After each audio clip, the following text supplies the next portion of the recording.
Hello, ladies and gentlemen, and welcome to a Thursday episode of Ted's Booze Cellar with me, your most gracious host, Ted. I did record this video earlier today, but unfortunately the sound seemed to just be completely kaput, so I put on my new headset, and I'm now having to redo a video that I spent about 10 minutes recording. So that's great, but, you know, we mean to go on as we mean to go on, and we're going to be looking at a rum from a old friend of ours, from Rumbustian in Hastings in England, and this is their coffee and vanilla rum. Now, I got this from the same chocolate shop that's just up the road from Rumbustian's brewery in Hastings, where I got Rumbustian's gold rum. And the gold rum was pretty good, and I remember this one being around about the same price, actually, from that particular chocolate shop. It's only about a 2-minute walk, I think, away from Rumbustian themselves, but definitely give it a shout out or a look in if you like what they do.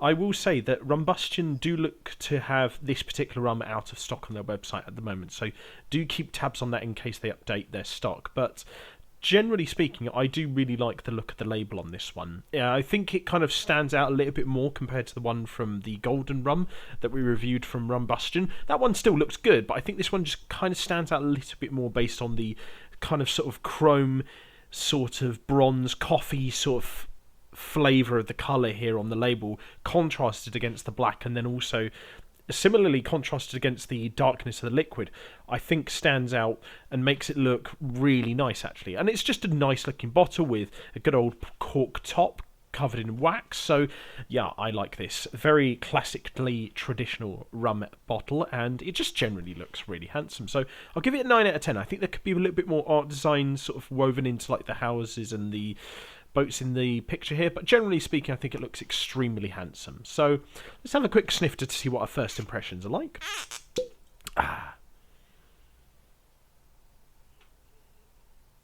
The coffee and vanilla aspects there are quite strong, and I think there's this sort of underlying sort of sweet, rummy kind of flavour to it that kind of undercuts the bitterness of the coffee and the aromatic sense of the vanilla.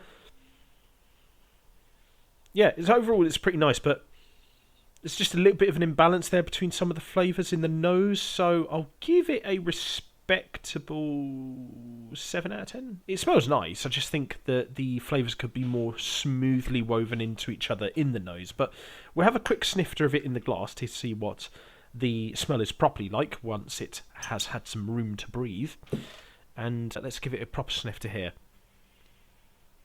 Yep, definitely prefer it in the glass.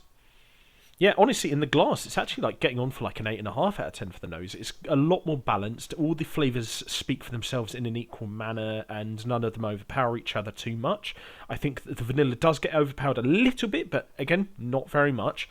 So, generally speaking, yeah, I'll give the nose an 8.5 out of 10. I think, again, could do with some more balancing, but I think generally speaking, it does smell really nice. And I've got to say, the colour of the liquid is really, really good as well. It's sort of got this nice, rich, dark coffee colour to it, but then it's also got this underlying colour of like a syrupy rum. It looks great, but yeah, honestly, the nose is actually pretty good. I'll give it a solid 8.5 out of 10 in the glass, but as always, quick palate cleanser of water.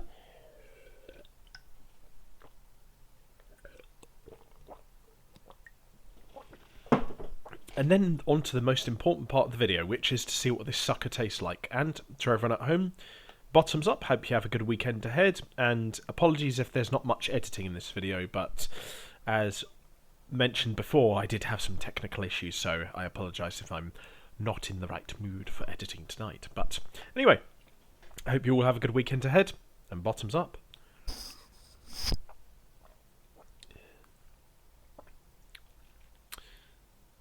As a shot, it's alright. I think the coffee flavour does kind of overpower the other flavours a bit, but it does taste good. It's more of like it kind of tastes like more of a coffee liqueur if you just proper shot it down. And that kind of sort of overpowers the vanilla aspect of the flavour a little bit. You can still have some sense of it in the undertone of the flavour quite a fair bit, but the vanilla is definitely quite overpowered if you shot it. In comparison to the other flavours, the rum and the coffee just kind of just runs it over a little bit. But let's see what it tastes like if you just sip it.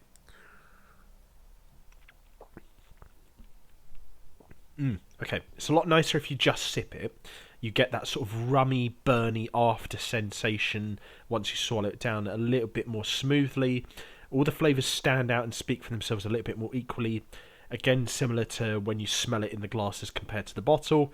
And generally, it's just a bit of a smooth and nice drinking experience if you shot it in a sense of sipping it rather than shotting it, where you just knock one of these down in one go.